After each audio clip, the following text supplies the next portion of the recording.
Alphabet management team is truly optimistic about the potential of artificial intelligence and the positive impact it can have on the business in the long term. However, it's not having very much success convincing investors of that potential. In this video, I'm going to evaluate why Alphabet's management team is so excited and elaborate on the reasons for that management is giving investors and talk about why investors are not convinced about these developments.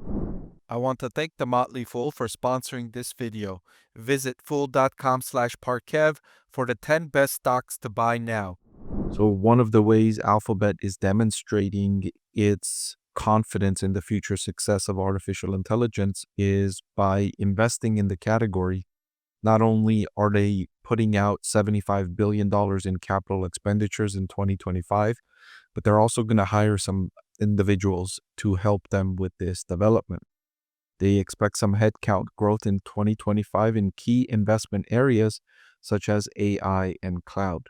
Remember, just a few short years ago, 2 years ago, the company implemented a massive job cutting campaign where they let go of tens of thousands of employees and spent billions of dollars on severance pay for those employees.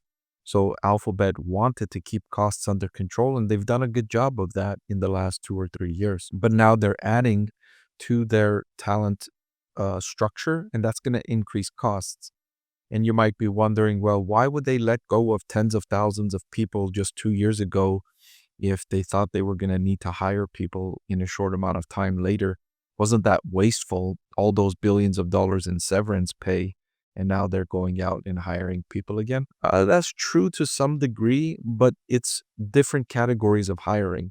The people they let go of a couple of years ago were likely in different departments, not in artificial intelligence and cloud, which are two categories that are growing very quickly for Alphabet, and these are high margin businesses.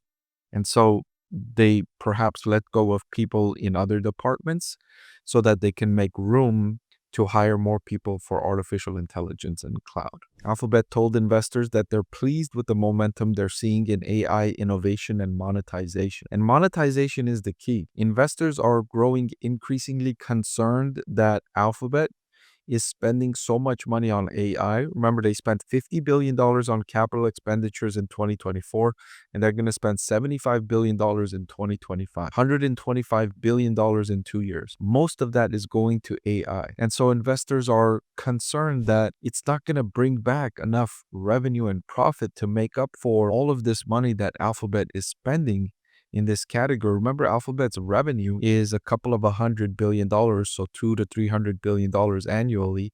Let's say $250 to $300 billion annually, and they're spending that much on capital expenditure.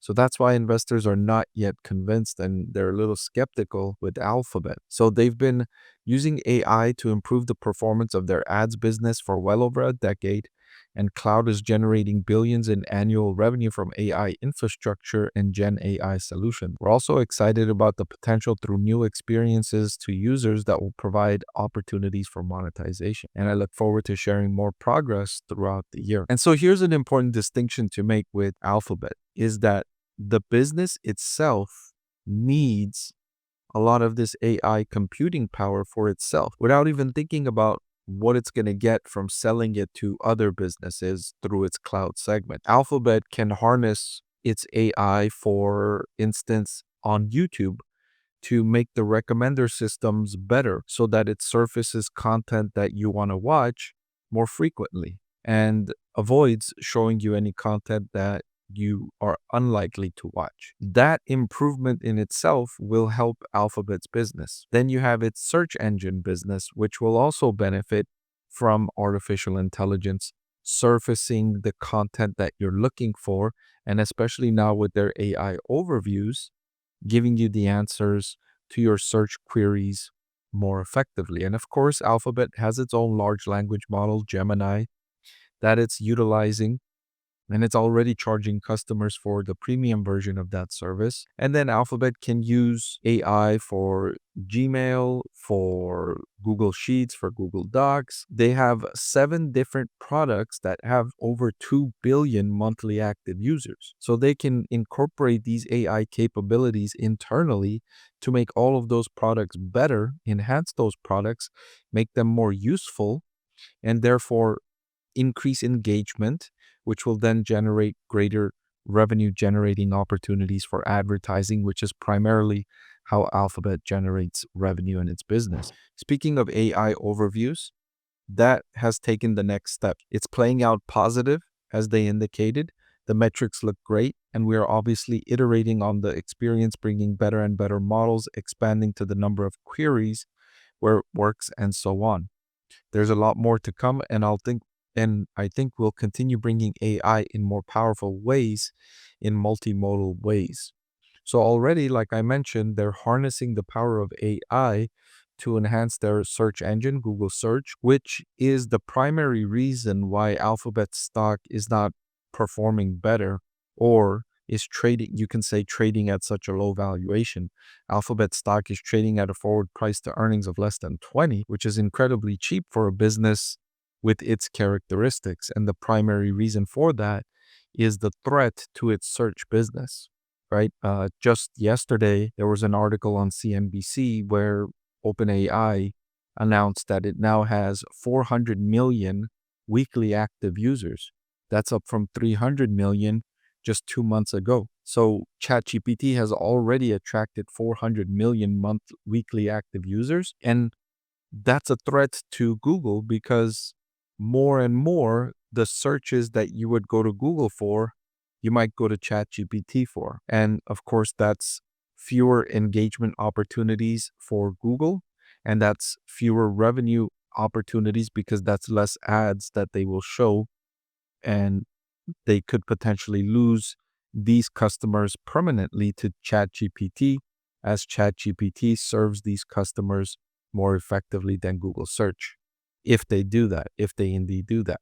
However, if customers show a preference for AI overviews and show that, Google Search still works well for a lot of use cases, then it can retain the business and not lose as much to ChatGPT. Now, it's my opinion that they will lose market share to ChatGPT, and it's also been my opinion that it's okay as long as it's not huge losses in market share, because Google Search was so dominant in worldwide market share, it was over 80% in search market share worldwide, that it was getting under threat from regulators accusing it of being a monopoly.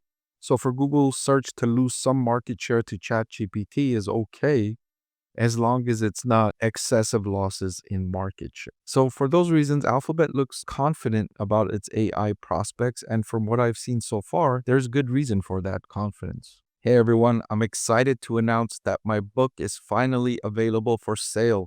I've been working on it for more than a year now, so I'm really excited to finally share this with you now.